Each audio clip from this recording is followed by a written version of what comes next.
اللہ اللہ اللہ اللہ اللہ اللہ۔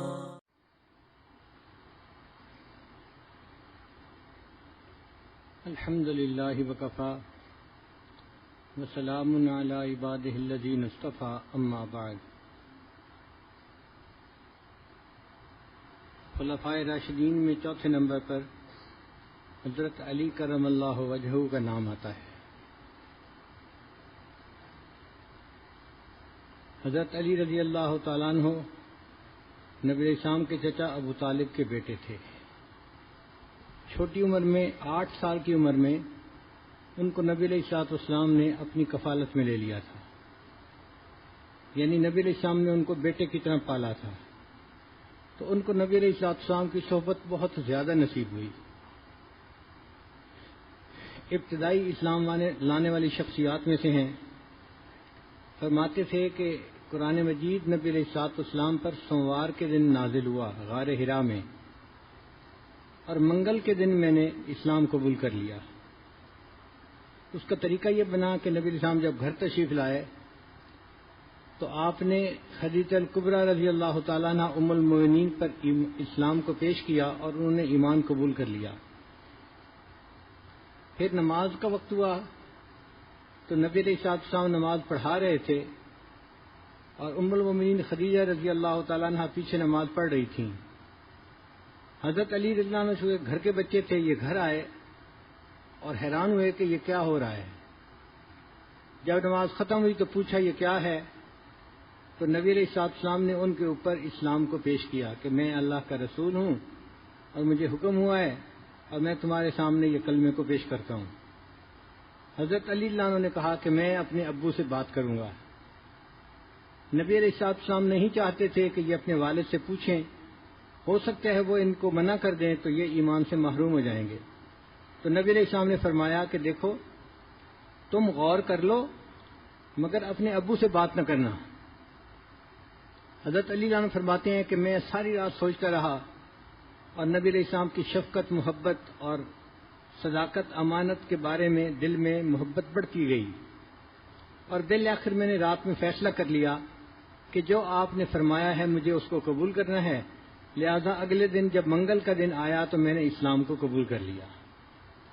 تو عورتوں میں سب سے پہلے خدیجہ الکبریٰ عنہ ایمان لائیں، بچوں میں سب سے پہلے حضرت علی عنہ ایمان لائے، اور مردوں میں سب سے پہلے سیدنا صدیق اکبر عنہ ایمان لے آئے۔ حضرت علی عنہ کو اللہ تعالیٰ نے اپنی زندگی میں بہت اعزازات عطا فرمائے۔ ان کی زندگی کے حالات پڑھتے ہیں تو حیران ہوتے ہیں۔ ان میں سے ایک اعزاز یہ بھی تھا کہ جب نبی علیہ السلام نے ہجرت فرمائی تو آپ صلی اللہ علیہ وسلم نے حضرت علی عنہ کو بلایا اور فرمایا کہ تم میرے بستر پر میری چادر لے کر لیٹ جاؤ، سو جاؤ، اور فلاں فلاں بندے کی امانتیں میرے پاس ہیں، کل یہ امانتیں ان لوگوں کے حوالے کر کے پھر تم ہجرت کر کے مدینہ آ جانا۔ تو نبی علیہ السلام نے خود ان کو اپنے بستر پہ سلایا اور اپنی چادر ان کے اوپر ڈالی اور ان کو اپنے پیچھے گھر میں اس طرح چھوڑا۔ یہ حضرت علی رضی اللہ عنہ کی سعادت تھی۔ حضرت علی رضی اللہ عنہ لکھنا پڑھنا جانتے تھے، چنانچہ بیعت رضوان کے وقت جو صلح نامہ لکھا گیا جس کو صلح حدیبیہ کہتے ہیں، وہ صلح نامہ کی عبارت جو تھی حضرت علی رضی اللہ عنہ نے لکھی۔ یہ سعادت بھی ان کے نصیب ہوئی کہ اللہ تعالیٰ نے ان کو ایسا صلح نامہ لکھنے کی سعادت عطا فرمائی۔ حضرت علی رضی اللہ عنہ اپنے ذاتی نوٹس بنایا کرتے تھے، چنانچہ انہوں نے نبی علیہ السلام کے زمانے میں کچھ احادیث کو لکھ لیا تھا جو صحیفہ علی کے نام سے مشہور تھے۔ بعض لوگوں کو ڈائری لکھنے کی عادت ہوتی ہے، اپنی یادداشتیں لکھنے کی عادت ہوتی ہے، تو حضرت علی رضی اللہ عنہ بھی اسی طرح لکھ لیا کرتے تھے۔ تو صحیفہ علی وہ حدیث کی دستاویز ہے کہ جو نبی علیہ السلام کے زمانے میں حضرت علی نے لکھی، اور اس کے اندر تقریباً 786 احادیث تھیں اور ساری کی ساری صحیح سند کے ساتھ آگے منقول ہیں۔ پھر حضرت علی عنہ نے اپنی یادداشت کے لیے قرآن مجید کو لکھ بھی لیا تھا، یعنی ایک قرآن مجید تو وہ تھا جو نبی علیہ السلام نے پارچات کے اوپر لکھوایا، جب کوئی آیت اترتی تھی حضرت علی عنہ اپنی یادداشت کے لیے اس کو بھی لکھ لیا کرتے تھے.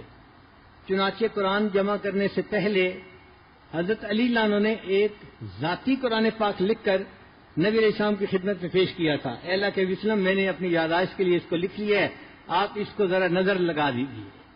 تو نبی علیہ السلام نے اس کو دیکھا تو خوشی کا اظہار فرمایا. حضرت علی عنہ فرمایا کرتے تھے کہ مجھے اللہ تعالیٰ نے قرآن مجید کا علم اس قدر عطا کیا ہے، سلونی ما شئتم، تم جو چاہو قرآن کی آیات کے بارے میں مجھ سے پوچھو. انا اعلم این نزلت، مجھے پتہ ہے کون سی آیت کہاں نازل ہوئی. فی ای وقت نزلت، کس وقت کے اندر نازل ہوئی. لئی نزلت، کس مقصد کے لیے نازل ہوئی. یعنی جو آیات کا شان نزول ہے وہ مجھے اتنا معلوم ہے کہ جس آیت کا معلوم کرو گے میں اسی آیت کا شان نزول تو آپ کو بتا سکتا ہوں. اللہ تعالیٰ نے ان کو قرآن مجید کا بحر بے کرام بنا دیا تھا.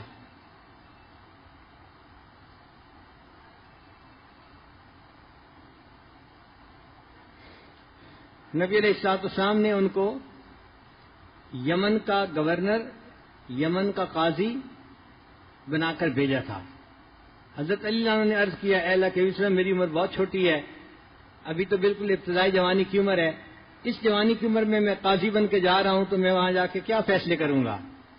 فرماتے ہیں جب میں نے یہ کہا تو نبی علیہ السلام نے اپنا دست شفقت میرے سینے کے اوپر رکھا اور مجھے دعا دی، اللہم اہد قلبہ وثبت لسانہ، اے اللہ اس کے دل کو ہدایت دے دے اور اس کی زبان کو ثبات عطا فرما. فرماتے ہیں اس دعا دینے کے بعد مجھے کبھی بھی دو چیزوں کے درمیان تردد نہیں ہوا. جب بھی دو چیزیں سامنے آتی تھی میں ان میں سے ایک کا فیصلہ کر لیا کرتا تھا. قاضی کا سب سے بڑا منصب یہی ہوتا ہے کہ دو باتوں میں سے صحیح بات کو چن لینا، اخذ کر لینا. اس لیے نبی علیہ السلام کی دعا کی وجہ سے حضرت علی کرم اللہ وجہہ بہترین قاضی بن گئے.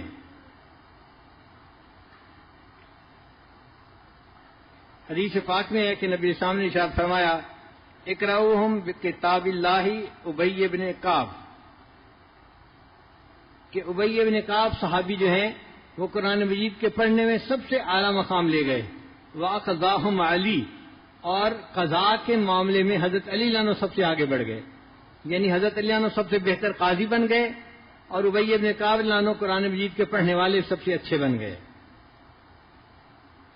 حضرت عمر عنہ فرمایا کرتے تھے کہ اللہ تعالیٰ نے حضرت علی عنہ کو 3 ایسی سعادتیں دی ہیں کہ جن کے اوپر میں حیران ہوتا ہوں. مجھے سرخ اونٹ دے دیے جائیں ان کی نسبت یہ سعادتیں مجھے حاصل ہونا زیادہ پسند ہے. پہلی سعادت، تزوج لسیدۃ نساء العالمین فاطمہ الزہرا، کہ حضرت علی رضی اللہ عنہ کا نکاح خاتون جنت سیدہ فاطمہ الزہرا رضی اللہ تعالی عنہا کے ساتھ ہوا. یہ وہ سعادت ہے جو کائنات میں حضرت علی عنہ کو ہی حاصل ہوئی. اور دوسری بات، ان رسول اللہ صلی اللہ علیہ وسلم عطاہ الرایۃ یوم خیبر، نبی علیہ السلام نے خیبر کے دن جھنڈا ان کو عطا کیا تھا. ہوا یہ کہ نبی علیہ السلام نے خیبر کو فتح کرنے میں کچھ وقت لگا. یہ خیبر یہودیوں کی بستی تھی اور یہود بڑے مالدار تھے، اور جو مالدار بندے ہوتے ہیں وہ اپنی تجوریاں چھپانے کے لیے بڑے انتظامات کرتے ہیں. لہذا انہوں نے ایک قلعہ نہیں بنایا تھا بلکہ ایک شہر کے اندر بڑے بڑے مالداروں نے اپنے اپنے قلعے بنائے ہوئے تھے. آپ یوں سمجھیں کہ ایک گھر ایک قلعہ بنا ہوا تھا. حضرت مولانا محمد نافع رحمۃ اللہ علیہ لکھتے ہیں کہ 12 بڑے بڑے قلعے ایسے تھے جو ذاتی تھے ان کے، اور ہر ایک جو ہے وہ ایک قلعہ بنا ہوا تھا. تو خیبر کو فتح کرنے کے لیے 12 قلعوں کو فتح کرنا پڑا. اس لیے وقت بھی لگا اور یہاں پر بہت محنت بھی کرنی پڑی. تو صحابہ کرام نے بڑی جانفشانی سے یہاں جہاد کیا اور قلعوں کو فتح کرتے رہے. ایک قلعہ تھا جس کا فتح کرنا بہت مشکل بن گیا تھا کہ بنانے والے نے اس کو ایسا بنایا تھا کہ اس کے اندر داخل ہونا ہی مشکل تھا. وہ اپنی پوزیشنوں پہ لوگ بیٹھ کے دور سے تیر پھینکتے تھے اور مسلمانوں کو قریب بھی نہیں آنے دیتے تھے. تو ایک رات نبی علیہ الصلوۃ والسلام نے فرمایا، لَأُعْطِيَنَّ هَٰذِهِ الرَّایَةَ غَدًا رَجُلًا يَفْتَحُ اللَّهُ عَلَىٰ يَدَيْهِ، میں کل یہ جھنڈا اس بندے کو دوں گا جس کے ہاتھ پہ اللہ فتح عطا فرمائے گا وہ بندہ اللہ اور اس کے محبوب کو پسند ہوگا اور وہ بندہ اللہ اور اس کے محبوب سے محبت کرنے والا ہوگا۔ جب نبی علیہ السلام نے یہ الفاظ ادا فرمائے تو صحابہ کہتے ہیں کہ ہم میں سے ہر بندے کے دل میں تمنا تھی کہ کاش یہ جھنڈا ہمارے ہاتھ میں دے دیا جائے۔ ساری رات ہم یہی سوچتے رہے کہ دیکھتے ہیں کہ یہ کس خوش قسمت کے ہاتھ میں جاتا ہے۔ اگلے دن نبی علیہ السلام نے فجر کی نماز ادا فرمائی تو نبی علیہ السلام نے فرمایا این علی، علی کہاں ہیں؟ حضرت علی عنہ کی آنکھیں دکھتی تھیں اور اتنی زیادہ درد تھی کہ ان کے لیے چلنا راستہ دیکھنا مشکل ہو گیا تھا، تو اس بیماری کے عذر کی وجہ سے حضرت علی عنہ فجر کی نماز میں نہیں آئے تھے۔ تو نبی علیہ السلام نے ان کو بلوایا، پوچھا علی تم نماز میں حاضر نہیں ہوئے؟ عرض کیا اللہ کے حبیب صلی اللہ علیہ وسلم میں بیمار تھا، میری آنکھیں دکھتی تھیں اور درد تھی اور مجھے راستہ ہی نظر نہیں آ رہا تھا، چلا ہی نہیں جا رہا تھا۔ تو نبی علیہ السلام نے فرمایا کہ اچھا یہ جھنڈا تم پکڑو اور جا کر یہ جھنڈا پکڑو اور جا کر تم جو آخری قلعہ ہے اس کو فتح کرو۔ اے اللہ کے حبیب صلی اللہ علیہ وسلم میں جھنڈا پکڑنے کے لیے تو تیار ہوں لیکن مجھے تو نظر ہی نہیں آتا۔ تو جب انہوں نے کہا کہ مجھے نظر ہی نہیں آتا تو اللہ کے محبوب صلی اللہ علیہ وسلم نے اپنے لعاب کو اپنی مبارک انگلی کے ساتھ لگایا اور اس کو حضرت علی عنہ کی آنکھوں کے اوپر لگا دیا۔ حضرت علی عنہ فرماتے ہیں کہ میری آنکھوں کا درد اسی وقت ختم ہو گیا اور میری آنکھیں ایسی ٹھیک ہوئی کہ اس کے بعد زندگی بھر خراب نہیں ہوئی۔ وہ لعاب جو کھاری پانی کے اندر شامل ہوا اور اس نے کھاری پانی کو میٹھا کر دیا، وہ لعاب جو سیدنا رسول اللہ صلی اللہ علیہ وسلم کا تھا اس کی برکت ہی عجیب تھی۔ ایک لمحے میں آنکھوں کی بینائی کو ختم کر دیا اور ان کی آنکھیں شفا یاب ہو گئیں۔ حضرت علی عنہ نے جھنڈا ہاتھ میں پکڑا اور باقی صحابہ کے ساتھ مل کر اس قلعے کے اوپر حملہ کر دیا۔ اب اس قلعے کا دروازہ بہت بھاری تھا اور مضبوط تھا، اکھڑتا نہیں تھا۔ حضرت علی عنہ نے اس کو اکھاڑنے کی کوشش کی اور اللہ کی شان کا اتنا جذبہ تھا ان کے اندر کہ انہوں نے اس دروازے کو اکھاڑ دیا۔ وہاں پر ایک آدمی تھا جس کا نام تھا مرحب، وہ مقابلے میں تھا، وہ بھی بڑا بہادر تھا۔ تو حضرت علی عنہ نے اس دروازے کو اکھاڑا اور ایک ہاتھ میں اس کو ڈھال کی مانند پکڑ لیا اور دوسرے ہاتھ میں تلوار پکڑی اور مقابلہ کرنے لگ گئے۔ اللہ کی شان کے حضرت علی عنہ کو اللہ تعالیٰ نے فتح عطا فرمائی۔ ایک صحابی کہتے ہیں کہ پھر حضرت علی عنہ نے اس دروازے کو دور پھینک دیا۔ میں دوسرے دن 7 بندوں کو ساتھ لے کر گیا کہ ہم جا کر دیکھیں کہ دروازے کا وزن کتنا ہے۔ ہم 8 بندوں نے مل کر دروازہ اٹھانے کی کوشش کی، ہم 8 بندے اس دروازے کو نہ اٹھا سکے۔ جس دروازے کو 8 بندے مل کے نہیں اٹھا سکے اس کو حضرت علی عنہ نے بائیں ہاتھ سے اکھاڑ کر ایک طرف پھینک دیا۔ اللہ تعالیٰ نے ان کو ایسی قوت عطا فرمائی تھی۔ یہ صرف جسمانی قوت کی بات نہیں تھی، یہ ایک روحانی قوت تھی جو اس وقت اللہ کے حبیب صلی اللہ علیہ وسلم کے حکم کی وجہ سے حضرت علی عنہ کے اندر ابھر آئی تھی۔ چنانچہ وہ فاتح خیبر کہلائے۔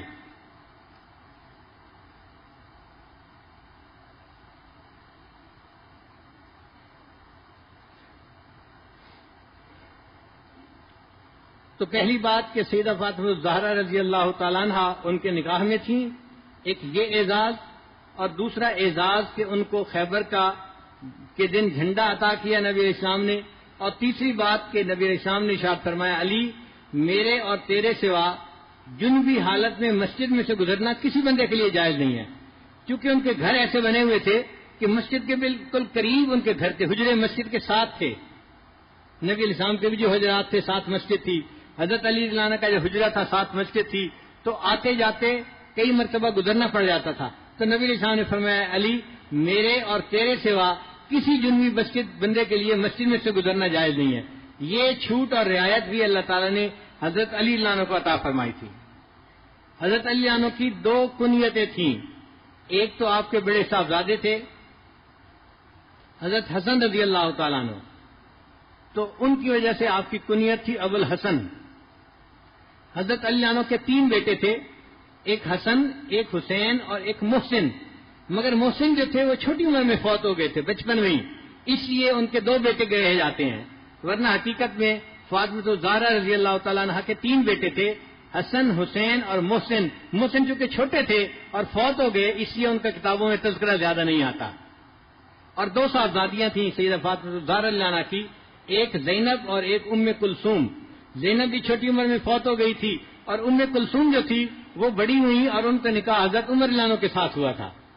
حضرت عمر رضی اللہ عنہ کو حضرت علی کا داماد ہونے کا شرف ہی حاصل تھا۔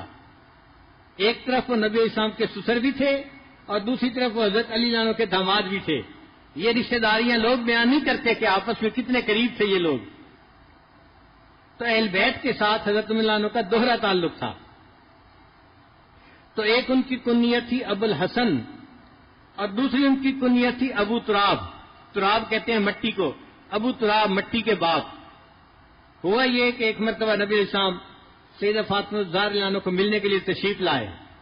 حضرت علی عنہ گھر پہ نہیں تھے. پوچھا فاطمہ علی کہاں ہے؟ اے اللہ کے حبیب صلی اللہ علیہ وسلم، میرے ساتھ کسی بات پر آپس میں تھوڑی رنجش سی ہو گئی تھی، طرح کلامی سی ہو گئی تھی. انسانوں کی طبیعتیں ہیں، بس ایسے ہی ہو گئی تھی تو وہ خاموشی سے چلے گئے، غصے میں گھر سے چلے گئے. حضرت علی عنہ جب گھر سے نکلے تو تھکے ہوئے تھے، ایک دیوار کے سائے میں جا کے زمین کے اوپر ہی لیٹ گئے اور ان کو نیند آ گئی. نبی علیہ السلام گھر سے نکلے حضرت علی عنہ کو ڈھونڈنے کے لیے تو ایک جگہ دیکھا کہ زمین کے اوپر ہی لیٹے ہوئے ہیں، ان کے جسم پہ بھی مٹی لگی ہوئی ہے اور ان کے سر پہ بھی مٹی لگی ہوئی ہے. تو نبی علیہ السلام نے فرمایا ابو تراب اٹھو، یعنی ابو تراب کا لفظ نبی علیہ السلام نے استعمال فرمایا، اے مٹی کے باپ اٹھو. تو انہوں نے اس کو اپنی کنیت ہی بنا لیا. ان کو جب ابو الحسن کہا جاتا تھا تو حضرت اللہ نے فرمایا کرتے تھے مجھے یہ زیادہ پسند ہے کہ تم مجھے ابو تراب کے نام سے پکارو، میرے آقا نے مجھے اس نام سے پکارا تھا. حضرت علی عنہ کی یہ خوبی تھی کہ وہ نبی علیہ الصلوۃ والسلام سے اس وقت میں بھی بات کر لیا کرتے تھے جب کبھی نبی علیہ السلام غصے میں ہوتے تھے، جلال میں ہوتے تھے. اس وقت ابو بکر و عمر کی بھی ہمت نہیں پڑتی تھی بات کرنے کی، مگر حضرت علی عنہ کا چونکہ بہت گہرا تعلق تھا، داماد بھی تھے، بیٹے کی طرح بھی تھے، رشتہ دار بھی تھے، کزن بھی تھے، گھر کے بچے تھے، تو حضرت علی عنہ جرأت کر کے اس وقت بھی بات کر لیا کرتے تھے. اور کئی مرتبہ نبی علیہ السلام کے ساتھ مذاق بھی کر لیا کرتے تھے.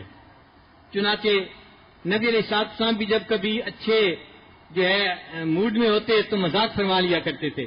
یہ نبی علیہ السلام کی خصوصی صفت ہے، ورنہ آپ کا روب ایسا تھا کہ آپ کے ساتھ بات کرنا لوگوں کو مشکل ہوتا تھا. وہ کہتے تھے کہ آپ کے سامنے بولنا مشکل ہوتا تھا. تو اللہ کے نبی صلی اللہ علیہ وسلم ان کے سامنے روب کو کم کرنے کے لیے کبھی کبھی خوش طبعی بھی فرما لیا کرتے تھے. چنانچہ حضرت انس نبی علیہ السلام کے خادم تھے تو نبی علیہ السلام نے ان کو ایک دفعہ فرمایا یا ذل اذنین، وہ دو کانوں والے. اب دیکھیں ہر بندہ دو کانوں والا ہے، مگر ان کو جب دو کانوں والے کہا تو ان کو یہ لفظ بڑا اچھا لگا کہ میرے آقا صلی اللہ علیہ وسلم نے مجھے دو کانوں والا کہا ہے.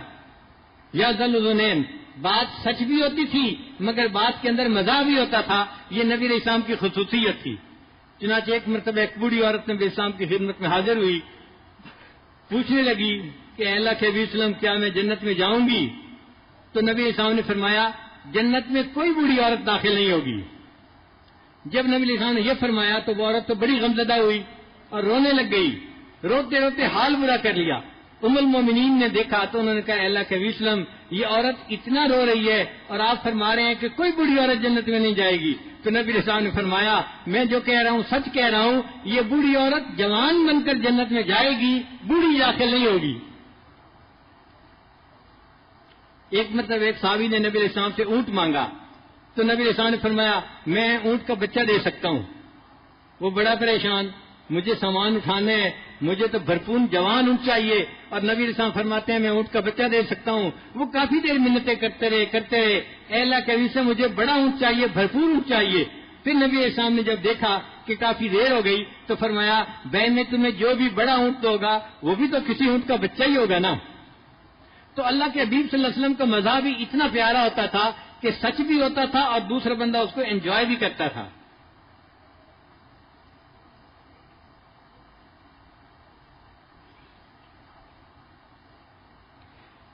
ایک دفعہ چند صحابہ تھے نبی اسلام کی خدمت میں، حضرت علی عنہ بھی ان میں شامل تھے. کچھ کھجوریں پیش کی گئیں تو سب لوگ کھجوریں کھا رہے تھے اور جو کھجور کی گٹلیاں تھیں وہ اپنے سامنے دسترخوان پہ رکھ رہے تھے. حضرت علی عنہ بھی کھجوریں کھا رہے تھے، نبی اسلام بھی کھجور نوش فرما رہے تھے. جب آپ نے کھجوریں کھائیں تو اپنی گٹلیاں نبی اسلام نے حضرت علی عنہ کی گٹلیوں کے ساتھ رکھنی شروع کر دیں. اب جب سب کھانا کھا چکے تو نبی علیہ السلام نے فرمایا بھائی ذرا گٹلیاں گنو کہ اس نے کتنی کھجوریں کھائی ہیں. اب سب کی کھجوریں تو آدھی آدھی نکلی اور حضرت علی کی گٹلیاں ڈبل نکلی. تو نبی علیہ السلام نے فرمایا کہ لگتا ہے علی تم نے بہت زیادہ کھجوریں کھا لی ہیں دوسروں کی نسبت، بڑا کمال ہے. تو حضرت اللہ نے مسکرا کے کہا اے اللہ کے وسلم میں نے زیادہ نہیں کھائیں بلکہ لگتا ہے کہ میرے سامنے والوں نے گٹھلیوں سمیت کھجوریں کھا لی ہیں. یعنی نبی علیہ السلام کی موجودگی میں حضرت علی عنہ ایسی باتیں فرما لیا کرتے تھے، یہ ان کی خصوصیت تھی.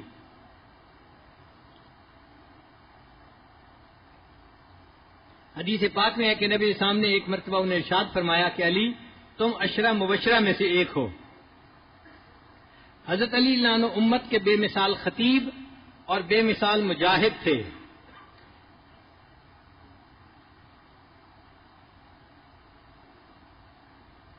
انہ احد من اعلی المجاہدین، چنانچہ غزوات میں سب سے آگے رہا کرتے تھے. غزوہ بدر میں آگے، احد میں آگے، بیعت عقبہ میں آگے اور بیعت رضوان میں آگے. تمام مواقع پہ حضرت عنہ آگے رہا کرتے تھے. جنگ خندق میں ایک بہادر تھا قریش کا، اس کا نام تھا عمر بن عبد ود. اس کے بارے میں کہا جاتا تھا کہ یہ 1000 بندوں کے برابر طاقت رکھتا ہے. یعنی آپ سمجھیں کہ وہ اپنے وقت کا گاما پہلوان تھا.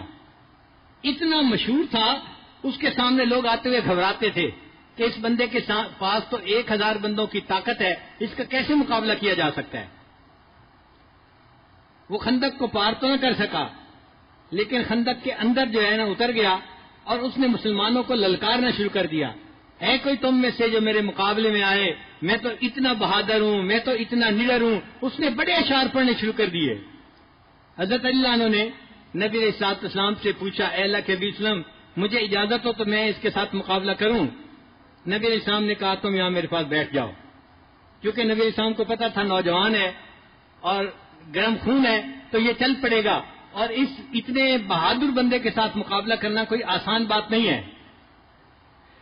تھوڑی دیر کے بعد اس نے پھر اور اشعار پڑھے تو حضرت اللہ عنہ نے پھر اجازت مانگی. دوسری مرتبہ نبی علیہ السلام نے ذرا سختی کے ساتھ کہہ دیا کہ نہیں تم یہیں بیٹھے رہو. حضرت اللہ عنہ بیٹھ گئے.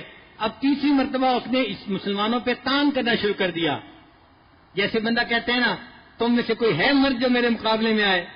تم تو کمزور ہو، تمہارے اندر تو طاقت نہیں، ہمت نہیں، تم کچھ نہیں کر سکتے. اس نے اس قسم کی تان آمیز باتیں کرنی شروع کر دی. جب اس نے اسلام پر، مسلمانوں پر تان کرنا شروع کیا تو حضرت اللہ عنہ کی جو غیرت ایمانی تھی وہ رک نہ سکی اور انہوں نے نبی علیہ السلام سے بڑی لجاجت سے عرض کیا، اے اللہ کے وسلم اب مجھے اجازت دے دیجئے، اب مجھے اپنے زندہ رہنے کا کوئی فائدہ نظر نہیں آتا. تو نبی علیہ السلام نے اجازت دے دی. حضرت اللہ عنہ اس بندے کے سامنے آئے اور اس کو آ کر کہا کہ ہاں میں تمہارے مقابلے میں آ گیا ہوں، بات کرو. اس نے سمجھ لیا کہ یہ علی بہادر ہیں تو اب وہ ذرا گھبرایا کہ میرے مقابلے میں ایسا بندہ آ گیا. کہنے لگا اصل میں تم قریش کے بچے ہو، تمہارا کوئی بڑا نہیں جو میرا مقابلہ کر سکے، میں بچوں کے ساتھ کیا مقابلہ کروں گا. حضرت علی نے فرمایا کہ میں بچہ ہی صحیح، لیکن جب میں مقابلے کے لیے اتر آیا ہوں اب تو مجھ سے بھاگنے کی کوشش مت کرو، میرے ساتھ مقابلہ کرو.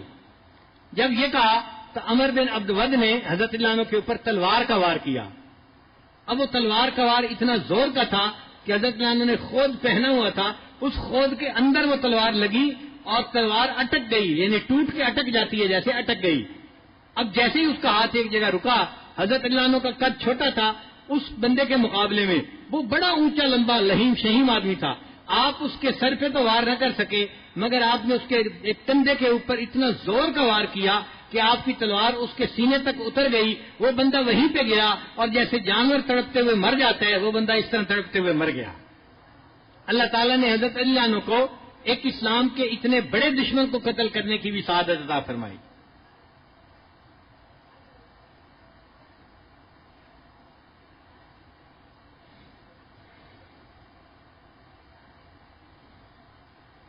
غزوہ تبوک میں نبی علیہ الصلوۃ والسلام نے حضرت علی عنہ کو اپنے پیچھے مدینے کا ذمہ دار متعین فرمایا، امیر متعین فرمایا. علی تم مدینہ میں ٹھہرو اور یہاں کی نگرانی کرو، میں غزوے کے لیے تبوک جا رہا ہوں. حضرت علی عنہ کا دل چاہتا تھا کہ میں ساتھ جاؤں. چنانچہ ایک دن جب فرمایا تو دوسرے دن حضرت علی عنہ نے عرض کیا، اے اللہ کے نبی صلی اللہ علیہ وسلم ابھی تو صرف ایک دن آپ گزرا ہے اور آپ یہیں موجود ہیں اور میرا دل ابھی سے اداس ہو رہا ہے کہ میں پیچھے رہوں گا اور آپ آگے چلے جائیں گے. تخلفنی فی الصبیان والنساء، اے اللہ کے حبیب صلی اللہ علیہ وسلم آپ تو جا کر جہاد کریں گے اور مجھے آپ نے بچوں اور عورتوں کے اندر چھوڑ دیا یہاں پر. میں کیسے وقت گزاروں گا؟ تو نبی علیہ السلام نے فرمایا ان تکون منی بمنزلت ہارون من موسیٰ غیر انہ نبی بعدی، کہ علی تم میرے ساتھ اس طرح ہو جیسے موسیٰ علیہ السلام کے ساتھ ہارون علیہ السلام تھے، فرق یہ ہے کہ میرے بعد کوئی نبی نہیں آئے گا، اور حضرت ہارون علیہ السلام تو نبی تھے، لیکن جو تعلق ہارون علیہ السلام کا موسیٰ علیہ السلام کے ساتھ تھا وہ تعلق تمہارا میرے ساتھ ہے۔ اب یہ جو الفاظ ہیں نا کہ تم میرے لیے ایسے ہو جیسے ہارون موسیٰ علیہ السلام کے لیے تھے، ان الفاظ میں حضرت علی لانو کی عظمت سامنے آتی ہے کہ اللہ تعالیٰ نے ان کو نبی علیہ السلام کے ساتھ کیا قرب عطا کیا تھا۔ حضرت موسیٰ علیہ السلام نے حضرت ہارون علیہ السلام کو فرمایا تھا کہ میں تو کوطور پہ جا رہا ہوں، فخلفنی فی قومی ولا واصلح ولا تتبع سبیل المفسدین، تو جیسے حضرت موسیٰ علیہ السلام نے ہارون علیہ السلام کو اپنے پیچھے نائب بنایا تھا، نبی علیہ السلام نے سیدنا علی رضی اللہ عنہ کو اپنے پیچھے نائب مدینہ میں متعین فرما دیا۔ یہ ان کی زندگی کی کتنی بڑی سعادت ہے، آپ اندازہ لگائیے۔ ایک مرتبہ نجران کا وفد آیا نبی علیہ السلام کی خدمت میں، اس میں 60 آدمی تھے۔ نجران کے جو بڑے امیر آدمی تھے، معزز آدمی تھے، بہت زیادہ با اثر آدمی تھے، وہ سب اس میں شامل تھے۔ حضرات صحابہ فرام فرماتے ہیں ہم نے ایسا وفد کبھی نہیں دیکھا، اتنے معزز آدمیوں کا وفد۔ یہ عبد المسیح کے ساتھ آئے تھے، یہ ایک بندہ تھا جو عیسائی تھا، وہ ان کو لے کے آیا تھا۔ اس نے آ کے نبی علیہ السلام کے ساتھ مناظرہ کیا۔ مناظرے میں اس نے کہا کہ دیکھیں حضرت عیسیٰ علیہ السلام بغیر باپ کے پیدا ہوئے، لہذا حضرت عیسیٰ علیہ السلام اللہ کے بیٹے ہیں، یہ عبد المسیح نے کہا تھا۔ جب اس نے یہ بات کی تو نبی علیہ السلام نے جواب میں فرمایا کہ اچھا عیسیٰ علیہ السلام بغیر باپ کے پیدا ہوئے تو وہ اللہ کے بیٹے، تو آدم علیہ السلام تو بغیر ماں اور باپ کے پیدا ہوئے، پھر وہ کس کے بیٹے ہوئے؟ ایسی بات تھی کہ فبہت الذی کفر، وہ بالکل مبہوت ہو گیا، کوئی جواب نہیں دے سکا۔ اب جب لاجواب ہو گیا تو کہنے لگا اچھا ہم جاتے ہیں اور سوچ کے پھر دوبارہ کبھی آئیں گے۔ اللہ تعالیٰ نے اپنے حبیب صلی اللہ علیہ وسلم کو وہی فرما دی، میرے محبوب صلی اللہ علیہ وسلم ان کو یہاں سے ایسے ہی نہ جانے دیں، بلکہ ان کو مبالغے کی دعوت دیں تاکہ حق اور باطل واضح ہو جائے۔ چنانچہ قرآن مجید کی آیات اتری کہ ندعو ابناءنا و ابناءکم و نساءنا و نساءکم و انفسنا و انفسکم ثم نبتہل فنجعل لعنۃ اللہ علی الکافرین۔ تو نبی علیہ السلام نے جب ان کو مبالغہ کی دعوت دی تو نبی علیہ السلام اپنے گھر والوں کو لے کر نکلے۔ اب ان گھر والوں میں کون تھے؟ حضرت علی رضی اللہ تعالیٰ عنہ، سیدہ فاطمہ الزہرا رضی اللہ تعالیٰ عنہا، اور سیدنا حسن اور حسین، حسنین کریمین، وہ بھی ساتھ تھے۔ حدیث میں آتا ہے کہ نبی علیہ السلام نے ان سب کو اپنے پاس اکٹھا کر کے فرمایا اللہم ہؤلاء اہلی، اے اللہ یہ میرے اہل ہیں۔ اور پھر آپ ان کافروں کے پاس آئے اور فرمایا کہ دیکھو میں اپنے گھر والوں کو لے کے آ گیا ہوں، اب تم بھی میرے سامنے آؤ اور ہم ایک دوسرے کے ساتھ مبالغہ کرتے ہیں۔ مگر کفر کے اندر طاقت نہیں ہوتی، اس نے پھر بہانہ بنایا نہیں ہم مبالغہ پھر کبھی کریں گے، اور بہانہ بنا کر وہ وہاں سے فرار ہو گئے۔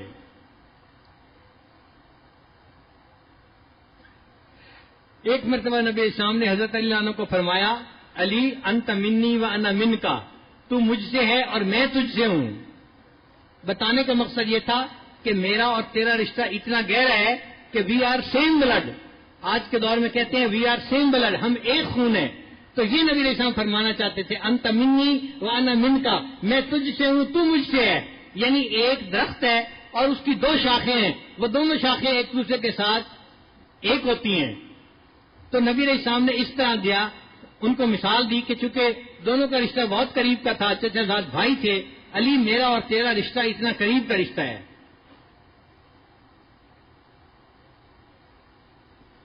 چنانچہ جب نبی علیہ السلام مدینہ طیبہ پہنچے تو آپ صلی اللہ علیہ وسلم نے مہاجرین کو سیٹل کرنا تھا۔ یہ اس زمانے کا ایک بڑا مسئلہ تھا اور کسی بھی لیڈر کے لیے بڑی بات ہوتی ہے، ہزاروں آدمی ہجرت کر کے آئیں تو ان کو کہاں سیٹل کیا جائے، ان کے لیے خیمہ بستی بنائیں، ان کو کس پر بوجھ بنائیں، ان کے کام کاروبار کا کیا بنے گا، یہ ایک بڑا کام تھا۔ مگر نبی علیہ السلام نے اس کا اتنا پیارا اور بہترین حل بنایا کہ آپ نے مواخات کروا دی، فرمایا انما المؤمنون اخوہ، سب ایمان والے ایک دوسرے کے بھائی بھائی ہیں۔ اللہ نے ایک مہاجر اور ایک انصاری کو بھائی بنا دیا، یہ مہاجر اس کا بھائی، یہ مہاجر اس کا بھائی، سب کو بھائی بھائی بناتے گئے اور مہاجرین کو ان انصار نے اس طرح بھائی بنایا کہ ایک انصاری کے ہاں 2 باغ تھے. انہوں نے مہاجر کو کہا کہ 2 میں سے ایک باغ تم پسند کر لو، ایک باغ میں لے لوں گا، تمہارا بھی گزارا ہو جائے گا، میرا بھی گزارا ہو جائے گا. ایک نے کہا کہ میرے 2 مکان ہیں، ایک مکان میں رہ لیتا ہوں، ایک مکان آپ لے لیں، ہم دونوں کی زندگی اچھی گزر جائے گی. ایک مہاجر بھائی نے تو یہاں تک کہا، ایک انصار بھائی نے، کہ دیکھو میری 2 بیویاں ہیں، ان میں سے جو تمہیں پسند آتی ہے میں اس کو طلاق دے کے فارغ کر دیتا ہوں، تم اس کے ساتھ نکاح کر لو، تمہیں بھی بیوی مل جائے گی اور مجھے بھی ایک بیوی خدمت کے لیے مل جائے گی، اور ہم دونوں بھائی اس طرح ایک دوسرے کے ساتھ مل کر گزارا کریں گے. یعنی مواخات کی یہ مثال پوری دنیا میں کوئی پیش نہیں کر سکتا جو نبی علیہ الصلوۃ والسلام نے پیش فرمائی. جب آپ نے سب کو بھائی بھائی بنا دیا تو حضرت اللہ نے پوچھا، اے اللہ کے حبیب صلی اللہ علیہ وسلم، آپ نے سب کو بھائی بھائی بنا دیا تو میری مواخات کس کے ساتھ ہے؟ نبی علیہ السلام نے فرمایا، علی تیری مواخات میرے ساتھ ہے، تو میرا بھائی ہے. اب حضرت جانو کی یہ سعادت تھی کہ اللہ کے حبیب صلی اللہ علیہ وسلم نے مواخات میں ان کو اپنا بھائی فرمایا.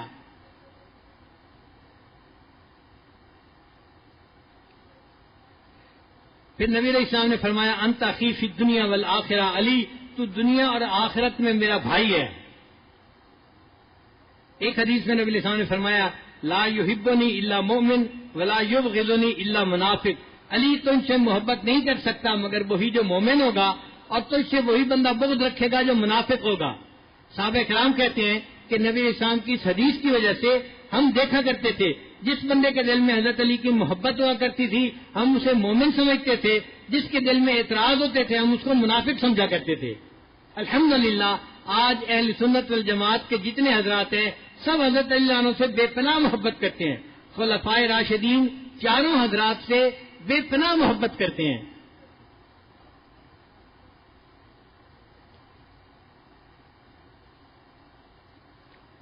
ایک مرتبہ سیدہ فاطمہ الزہرا رضی اللہ تعالیٰ عنہ اماں صدیق عنہ کے گھر میں آئی. پوچھا کہ نبی علیہ السلام کہاں ہیں؟ فرمایا کہ وہ تو کہیں گئے ہوئے ہیں. تو حضرت فاطمہ واپس چلی گئیں. جب نبی علیہ السلام واپس تشریف لائے تو ام المومنین نے بتایا نبی علیہ السلام کو کہ جاءت عائشہ، اے اللہ کے حبیب صلی اللہ علیہ وسلم، جاءت فاطمہ آئی تھی. اب جب فاطمہ آئی تھی تو نبی علیہ السلام سیدہ فاطمہ کے گھر تشریف لے آئے. حضرت علی عنہ فرماتے ہیں کہ میں اور فاطمہ ہم ایک بستر پر سو گئے تھے. اس زمانے کا بستر کیا ہوتا تھا؟ ایک ٹاٹ ہوتا تھا، وہ بچھا دیا جاتا تھا، اس کے اوپر لیٹ جایا کرتے تھے، وہی ان کا بستر کہلاتا تھا. چونکہ رات کا وقت ہو چکا تھا سونے کا تو فرماتے ہیں کہ ہم دونوں سو چکے تھے. اللہ کے حبیب صلی اللہ علیہ وسلم جب آئے تو دروازہ کیا تھا؟ ٹاٹ کا ایک کپڑا تھا جو لٹکا ہوا تھا، یہ دروازہ ہوا کرتا تھا، لکڑی کے دروازے نہیں تھے. عائشہ رضی اللہ عنہا کے دروازے پر بھی لکڑی کا ایک کپڑا تھا، ایک کپڑا تھا موٹا جو دروازہ کہلاتا تھا. تو پردہ تھا، پردہ ہٹا کے آ جاتے تھے. تو نبی علیہ السلام نے آواز دی اور پردہ ہٹایا اور اندر تشریف لے آئے. حضرت جانو فرماتے ہیں کہ میں نے چاہا کہ میں اٹھ کے بیٹھ جاؤں تو نبی علیہ السلام نے فرمایا، اللہ مکانکما، تم دونوں جہاں ہو اسی حال میں رہو، تمہیں ہلنے جلنے کی ضرورت نہیں ہے. فرماتے ہیں کہ سیدہ فاطمہ الزہرا بھی لیٹی ہوئی تھی اور ساتھ میں قریب میں بھی لیٹا ہوا تھا. نبی علیہ السلام تشریف لائے اور ہم دونوں کے درمیان میں بیٹھ گئے. اس طرح بیٹھے کہ نبی علیہ السلام کی ایک جو ٹانگ مبارک تھی وہ میرے جسم کے ساتھ لگ رہی تھی اور جو دوسری ٹانگ تھی وہ سیدہ فاطمہ الزہرا کے جسم سے لگ رہی تھی. وہ فرماتے ہیں کہ اللہ کے حبیب صلی اللہ علیہ وسلم اس طرح ہم دونوں کے درمیان آ کر بیٹھ گئے اور پھر پوچھا، بیٹی فاطمہ کیا تم مجھے ملنے کے لیے آئی تھی؟ عرض کیا ہے ابا جان میں ملنے کے لیے آئی تھی. کیا مقصد تھا ملنے کا؟ ابا جان آپ کے پاس بہت ساری باندیاں آئی ہیں، غلام آئے ہیں اور میں گھر میں اکیلی ہوں، سارے کام مجھے کرنے پڑتے ہیں، میں کھانا بھی بناتی ہوں اور گھر کے برتن بھی دھوتی ہوں، جھاڑو بھی دیتی ہوں، باقی کام بھی کرتی ہوں اور میرے ہاتھوں میں گٹے پڑ گئے ہیں. تو میں نے چاہا کہ کوئی مجھے آپ باندی دے دے، خادم دے دے تو مجھے گھر میں آسانی ہو جائے گی کاموں میں. نبی صاحب نے فرمایا، فاطمہ اگر تم چاہو تو میں تمہیں یہ بھی دے سکتا ہوں، لیکن اگر چاہو تو میں تمہیں اس سے ایک بہتر چیز دے دیتا ہوں. انہوں نے عرض کیا، اللہ کے نبی صلی اللہ علیہ وسلم یہ بہتر چیز مجھے آپ عطا فرما دیجئے. نبی صاحب نے فرمایا، بہتر چیز یہ ہے کہ جب نماز پڑھا کرو تو نماز کے آخر پر 33 مرتبہ سبحان اللہ، 33 مرتبہ الحمدللہ اور 34 مرتبہ اللہ اکبر پڑھ لیا کرو. یہ باندی یا غلام ملنے سے زیادہ بہتر ہے۔ سیدہ فاطمہ الزہرا عنہا اس کے اوپر خوش ہو گئیں اور یہ تسبیحات فاطمہ کہلائیں۔ حضرت علی عنہ فرماتے تھے یہ تسبیحات فاطمہ کا بتانا یہ نبی علیہ الصلوۃ والسلام کا یہ بھی میرے لیے ایک اعزاز کی بات ہے۔ آپ صلی اللہ علیہ وسلم میرے بستر کے اوپر آ کر بیٹھے اور آپ نے یہ عمل عطا فرمایا جس عمل سے پوری امت نے فائدہ اٹھایا۔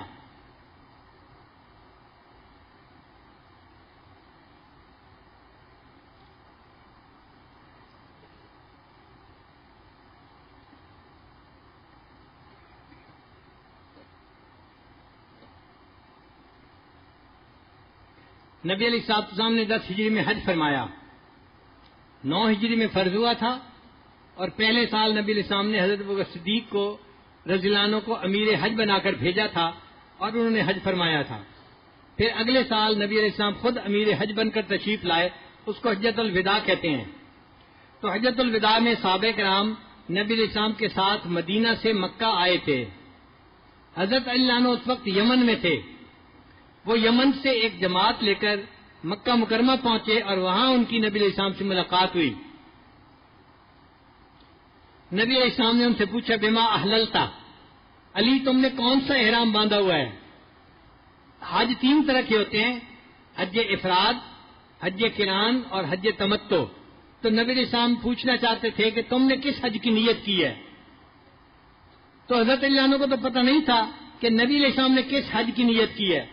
حضرت علی عنہ نے بڑا خوبصورت جواب دیا، ان کا اے اللہ کے حبیب صلی اللہ علیہ وسلم احللت بما احل بہ النبی صلی اللہ علیہ وسلم، میں نے نیت کرتے ہوئے یہ نیت کی تھی اے اللہ میرے آقا صلی اللہ علیہ وسلم نے جس حج کا احرام باندھا ہے میں بھی اسی حج کا احرام باندھ رہا ہوں۔ آپ اندازہ لگائیے محبت کا کیا عالم تھا۔ چنانچہ انہوں نے پھر حج قران کیا۔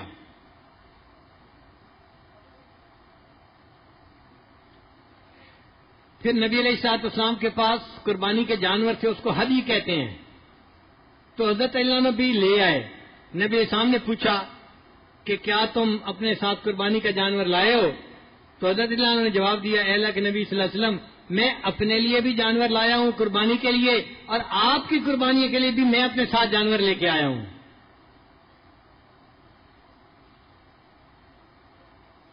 نبی علیہ الصلوۃ والسلام نے 100 اونٹ قربان کیے، ان میں سے 63 اونٹ اللہ کے معبود صلی اللہ علیہ وسلم نے خود ذبح فرمائے، اور جو 63 کے بعد باقی تھے اس کے لیے حضرت علی عنہ کے ذمہ لگایا کہ میری طرف سے باقی اونٹ کی قربانی آپ دے دیجئے۔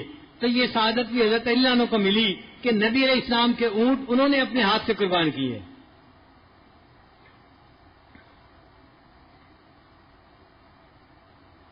یہ حضرات ان اعمال کا نصیب ہو جانا اپنے لیے سعادت سمجھتے تھے۔ آج کا مسلمان تو مال پیسے کے مل جانے کو بڑی کامیابی سمجھتا ہے، وہ حضرات ایسی سعادتوں کے مل جانے کو کامیابی سمجھتے تھے۔ ایک لطیفہ مشہور ہے جن کا بھی ہے میں نام نہیں لیتا، مگر کوئی تاجر برادری کا بندہ تھا، تو اس کے بارے میں لطیفہ مشہور ہے کہ اس کا حساب کتاب ہوا تو نیکی اور گناہ برابر نکلے۔ تو جب نیکی اور گناہ برابر نکلے تو اس سے فرشتے نے پوچھا بتا تو نے جنت جانا ہے یا جہنم جانا ہے؟ اس نے آگے سے کہا بھائی جہاں 2 ٹکے کا فائدہ ہے مجھے وہاں بھیج دو۔ تو یہ تاجر لوگ ایسے ہوتے ہیں کہ جہاں 2 ٹکے کا فائدہ ہے مجھے وہاں بھیج دو۔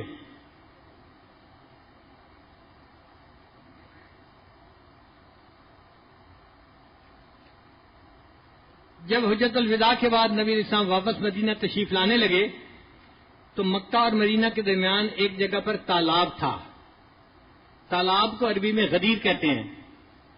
تو نبی علیہ السلام اس تالاب کے قریب پڑاؤ ڈالا اور وضو فرمایا، نمازیں پڑھیں، اور اس جگہ پر کچھ لوگ ایسے بھی تھے یمن کے کہ جن کو حضرت علی عنہ کے ساتھ کچھ شکوے تھے۔ تو نبی علیہ السلام نے فرمایا من کنت مولا فعلی مولا، کہ جس کا میں دوست ہوں علی اس کا دوست ہے، یعنی میرا دوست وہی بن سکتا ہے جو علی کا دوست ہے۔ تو یہ نبی علیہ السلام نے جو وہ یمن سے آئے ہوئے لوگ تھے ان کو سنانے کے لیے فرمایا۔ مولا کے معنی ناصر، مددگار، دوست، غلام۔ پھر ایک مرتبہ اللہ کے محبوب صلی اللہ علیہ وسلم نے فرمایا انا مدینۃ العلم و علی بابھا، میں علم کا شہر ہوں اور علی اس کا دروازہ ہے. یہ سعادت ہے حضرت علی عنہ کی کہ اللہ کے حبیب صلی اللہ علیہ وسلم نے ان کو اتنی پیاری مثال کے ساتھ ان کی عظمت کو سمجھایا. پھر یہ بھی فرمایا عمر اس کی دیواریں ہیں اور ابوبکر اس کی چھت ہے. مگر جو مشہور ہے وہ یہیں تک چند الفاظ ہیں، انا مدینۃ العلم و علی باب ہوا. اب اس کا نقصان کیا ہوا کہ جو ذرا ضرورت سے زیادہ آگے نکلنے والے لوگ ہیں وہ اس سے مراد یہ لیتے ہیں کہ جی بس علم تو حضرت علی کے پاس تھا اور تو کسی کے پاس تھا ہی نہیں. گھر میں بندہ داخل ہوتا ہے دروازے سے داخل ہوتا ہے. پہلی بات تو یہ سن لیں کہ نبی علیہ السلام نے یہ نہیں کہا کہ نا بیت العلم، میں علم کا گھر ہوں اور گھر کا دروازہ ایک ہوتا ہے. لیکن جب مدینہ فرمایا تو مدینہ کے تو کئی دروازے ہوتے ہیں. تو اگر ایک دروازہ علی تھے تو دوسرے دروازے اور صحابہ بھی تھے. تو صرف اس سے ان کو خلیفہ بلا فصل ثابت کرنے کی کوشش کرنا یہ زیادتی ہے، یہ ٹھیک نہیں ہے. ہاں علماء اہل سنت یہ فرماتے ہیں کہ نبی علیہ الصلوۃ والسلام نے سے جو علم ولایت تھا وہ سب سے زیادہ حضرت علی عنہ نے حاصل کیا. علم ولایت سب سے زیادہ حضرت علی عنہ نے پایا، اور جو علوم نبوت تھے وہ حضرت علی عنہ کی بجائے حضرت ابوبکر صدیق نے نبی علیہ السلام سے حاصل کیے تھے. تو علوم ولایت، کمالات ولایت حضرت ابوبکر صدیق نے حاصل کیے اور کمالات ولایت جو تھے وہ حضرت علی عنہ نے حاصل کیے. تو نبی علیہ السلام نے فرمایا انا مدینۃ العلم بعلی باب ہوا. حضرت ابوبکر صدیق عنہ سے ایک نقشبندی نسبت چلتی ہے اور حضرت علی عنہ سے باقی تینوں سے حاصل، چشتیہ، قادریہ، سہروردیہ، یہ سارے سلسلے اوپر جا کر حضرت حسن بصری سے ملتے ہیں. اور حسن بصری رحمۃ اللہ علیہ کا تعلق حضرت علی عنہ کے ساتھ تھا، تو یہ حضرت علی عنہ سے چلے. تو کمالات ولایت امت کے اندر حضرت علی سے پھیلے اور کمالات نبوت اس امت میں حضرت ابوبکر صدیق عنہ کے ساتھ پھیلے.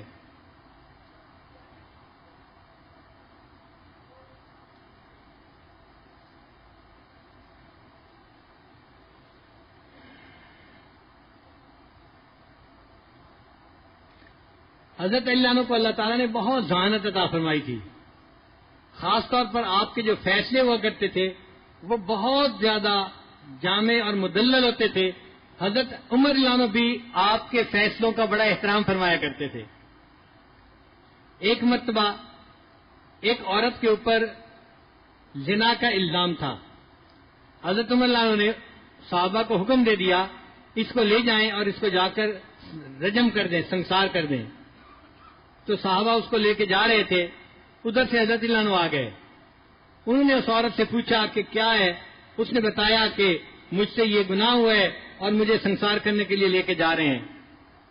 حضرت علی عنہ نے صحابہ کو فرمایا کہ تم اسے نہیں لے جا سکتے، اس کو واپس لے آؤ اور آؤ ہم امیر المومنین سے بات کرتے ہیں. چنانچہ جب آئے تو امیر المومنین سے انہوں نے کہا امیر المومنین آپ نے حکم دیا؟ فرمایا ہاں میں نے حکم دیا ہے کہ اس کو رجم کر دو، اس نے گناہ کا اقرار کر لیا ہے. حضرت علی عنہ نے فرمایا امیر المومنین آپ اس کو رجم کا حکم اس لیے نہیں دے سکتے کہ یہ عورت حاملہ ہے اور عورت جب تک حاملہ ہو اس کو رجم نہیں کیا جا سکتا. اگر عورت کو رجم کیا جائے گا تو جو بچہ پیٹ میں پرورش پا رہا ہے وہ ویسے ہی مر جائے گا. تو یہ ناحق قتل کی شریعت اجازت نہیں دیتی. اتنا انتظار کرنا پڑے گا کہ بچہ پیدا ہو جائے اور عورت اس وقت سنسار کی جائے. تو حضرت عمر اللہ نے فرمایا لولا علی لہلک عمر، اگر علی نہ ہوتے تو عمر تو ہلاک ہی ہو جاتا.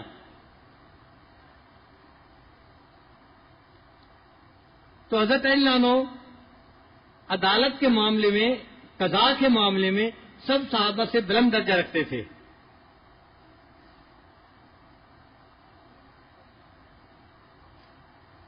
ایک مرتبہ حضرت علی عنہ، حضرت ابوبکر صدیق عنہ، حضرت عمر عنہ تینوں جا رہے تھے. ایک طرف حضرت ابوبکر صدیق تھے اور دوسری طرف حضرت عمر عنہ تھے. ان دونوں حضرات کے قد ذرا لمبے تھے اور درمیان میں حضرت علی عنہ چل رہے تھے. اور حضرت علی عنہ کا قد تھوڑا چھوٹا تھا، جسم کے مضبوط تھے، ٹھوس تھے، بہت طاقتور تھے، مگر قد اتنا بڑا نہیں تھا. تو درمیان میں حضرت علی عنہ چل رہے تھے.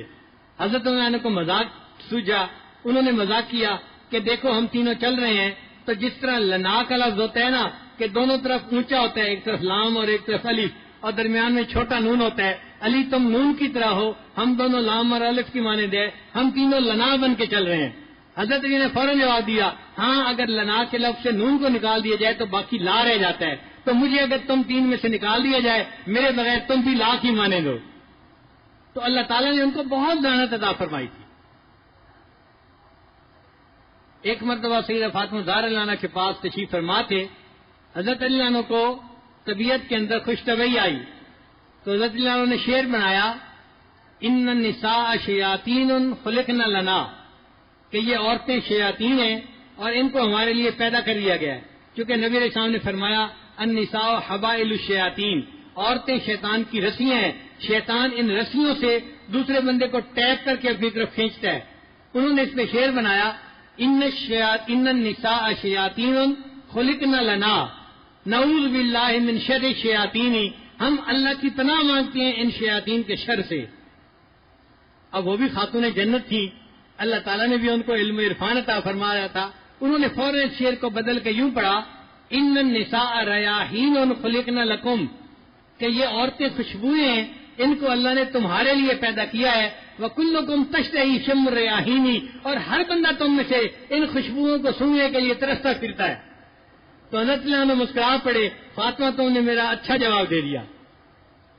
تو اللہ کی شان کے اللہ تعالیٰ نے سیدنا علی کرم اللہ وجہ کو بہت ذہانت عطا فرمائی تھی.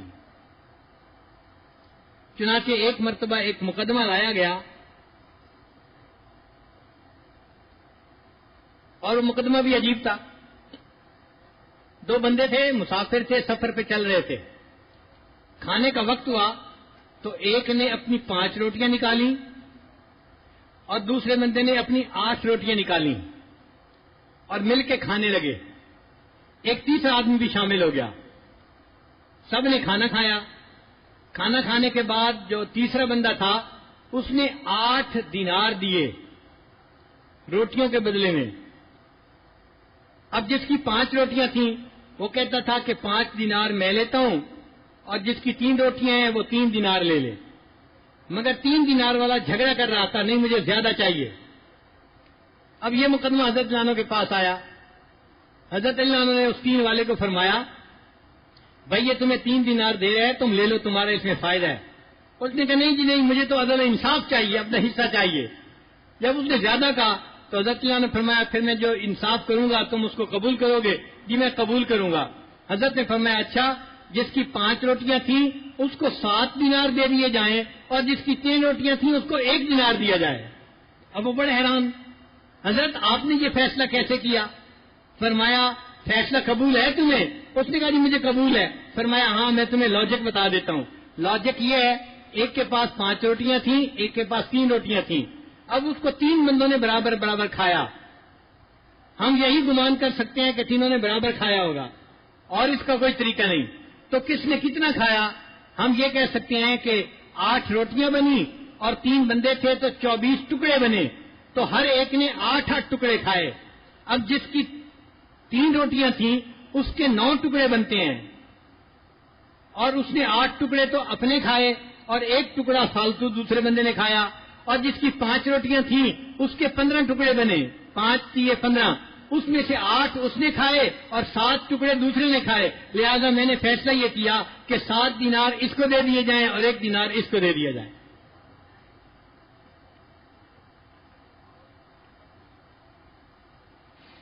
ایک خارجی تھا وہ حضرت عنہ کی خدمت میں حاضر ہوا اور اعتراض کرنے لگا حضرت آپ سے پہلے جو خلفائے راشدین تھے ان کے زمانے میں بڑی فتوحات ہوئی اسلام بڑا پھیلا ان کے زمانے میں بڑا امن اور سکون تھا اور آپ کے دور خلافت میں تو بس خانہ جنگی ہوتی رہی آپس میں ہی لڑتے رہے اسی میں ہی وقت گزر گیا.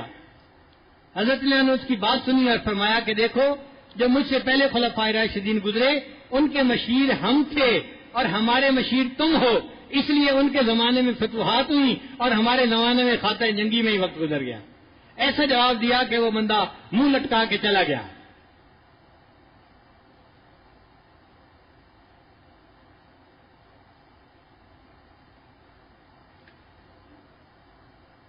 ایک کوفہ کا آدمی تھا ابو ملجم.